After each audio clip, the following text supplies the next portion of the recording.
My name is Andrew Bustamante, and this is Everyday Espionage.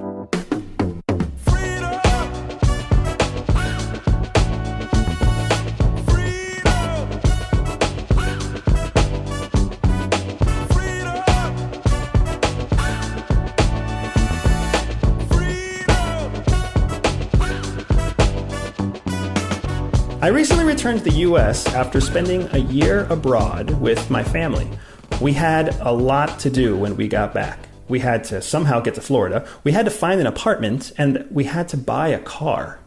Now, one of the things that drives me crazy about buying a car actually has nothing to do with salespeople or price negotiation or even the hours of research that you spend online trying to decide on a make and a model, used or new, any of that.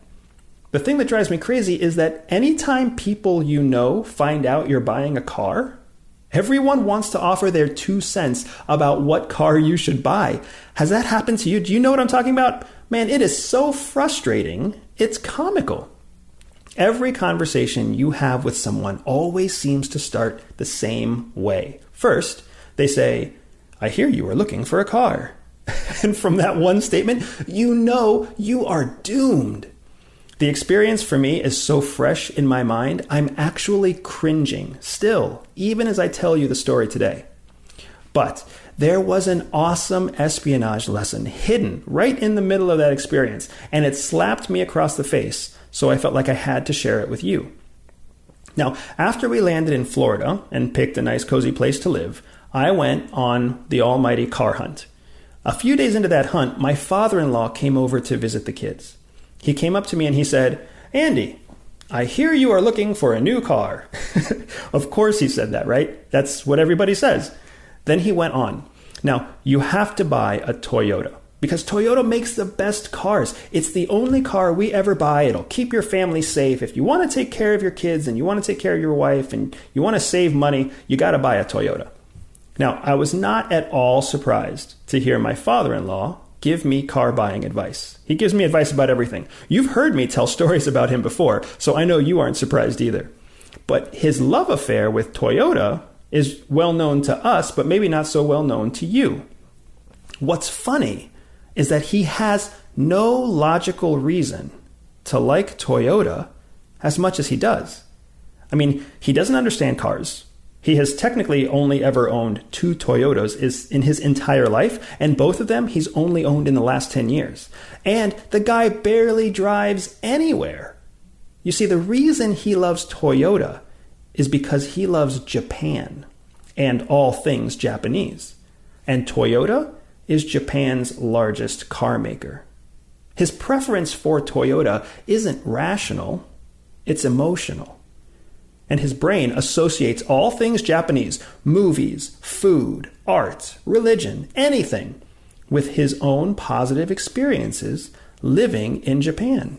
He had a great life in Japan, right? He studied art, he traveled, he surfed, he raised 2 daughters in a tight-knit Japanese community where they all followed the same Japanese sect of Buddhism called Nichiren Buddhism.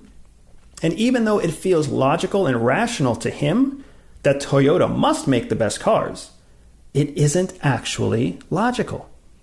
His certainty is based in something known as a cognitive bias, a specific cognitive bias known as the halo effect. Now, cognitive biases are like a shortcut in how the human mind thinks. We have dozens of these shortcuts based on our own personal assumptions, our experiences, our emotions, and our beliefs. Now, because my father-in-law loved his time in Japan, he built a strong set of emotional connections with the culture and the country. Those emotional connections over time became actual physical neural connections in his brain. And those neural connections actually bypass, they shortcut logical connections because they want to help his brain work faster. Your brain loves cognitive biases. It loves these shortcuts because they make it possible for the brain to reach conclusions quickly. It doesn't really care if those conclusions are right or wrong. It matters how fast the conclusion can be made. Now, my father-in-law loves Japan, so his cognitive bias drives him to support all products associated with Japan. It's like the halo around an angel's head. That's why this specific cognitive bias is called a halo effect. He loves Japan. That's the center of the circle. Everything related to Japan, the halo, also gets the same bias from him because it's centered on Japan. It's not because the products are actually the best. It's not because Japan is actually the best. It's because his bias associates Japanese products with his joyful memories of Japan. That's why he loves Toyota. So, needless to say, he made it clear to me that I buy a Toyota.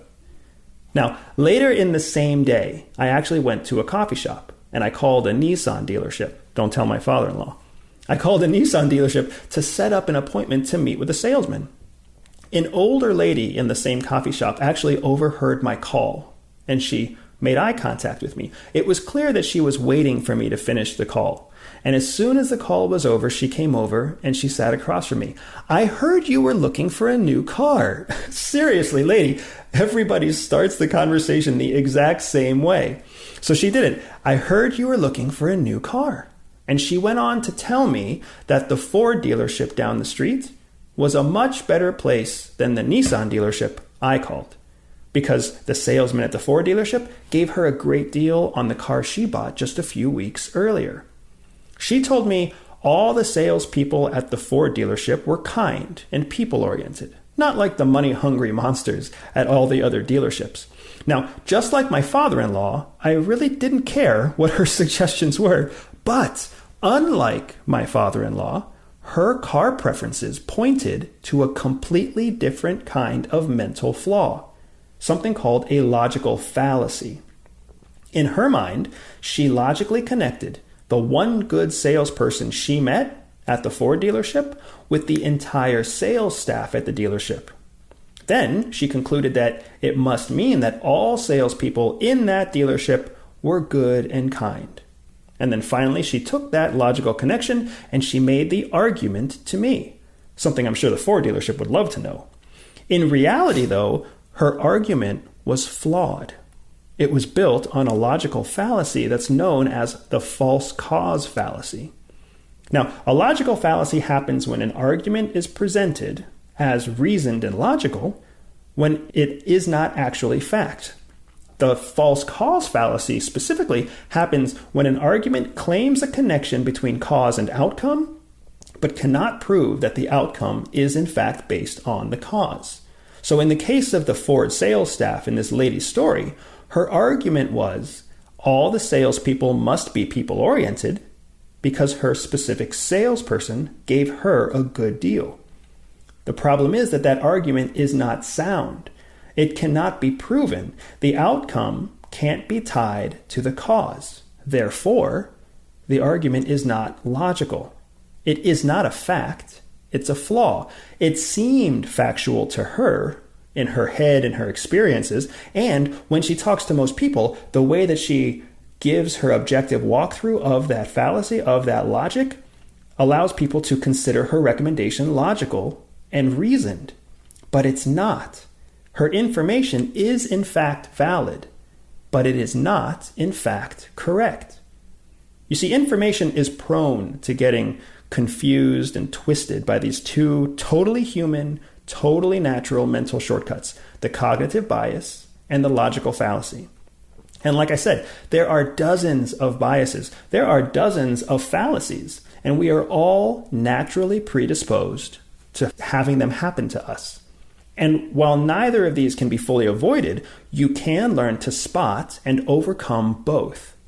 So a cognitive bias is an illogical shortcut that's wired into your own thinking, based on your own assumptions, experiences, emotions, and beliefs. If you have a thought and simultaneously feel an emotion, there's a good chance you are immediately experiencing a cognitive bias. During the elections, headlines and attack ads actually rely on your cognitive bias to drive your vote. They want an emotional reaction. A logical fallacy, on the other hand, is an illogical argument that someone else makes that appears to be reasoned and sound even though it isn't. Logical fallacies can happen accidentally, like it did with the lady who was talking to me, or it can happen on purpose, which you will see during every presidential debate and public address this election season. Now, you have learned about false calls today. So over the next few weeks and months, you will start to see it over and over again. You'll find dozens of logical fallacy examples if you take a look at the past elections.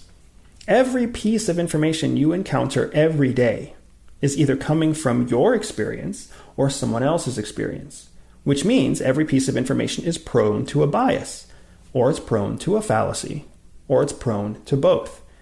Remember, if the information is coming from your own experience, it's prone to a bias. If the information is coming from someone else's experience, it's prone to a fallacy and potentially a bias before that. So even the information you are hearing from me right now is technically prone to bias and fallacy.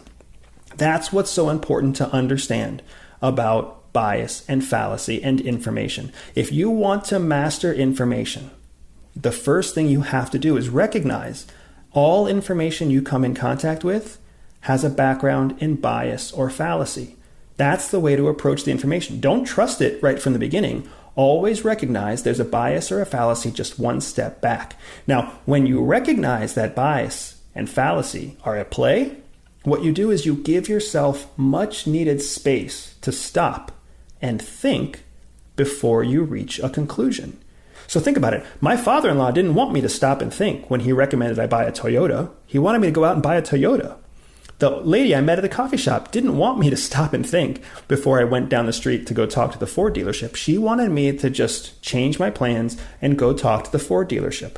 That's how information works. When someone talks to you, when a news broadcast talks to you, when a social media influencer talks to you, they don't want you to stop and reflect on their information. They want you to act on their information. When you understand bias and fallacy, it gives you the space to keep from falling victim to incorrect, incomplete, or just plain old fake information. That way you can find the facts that matter the most to you. And that is everyday espionage. Everyday espionage is dedicated to one thing: educating everyday people. I know that not everyone will listen, but those who listen will learn. If you learned something new today, click subscribe, review, and share the podcast with a friend. Find me on social media at Everyday Spy or on my website, everydayspy.com. If you are up for a special challenge, visit everydayspy.com/operations and join me for an authentic spy training mission. And above all else, remember that knowledge is freedom.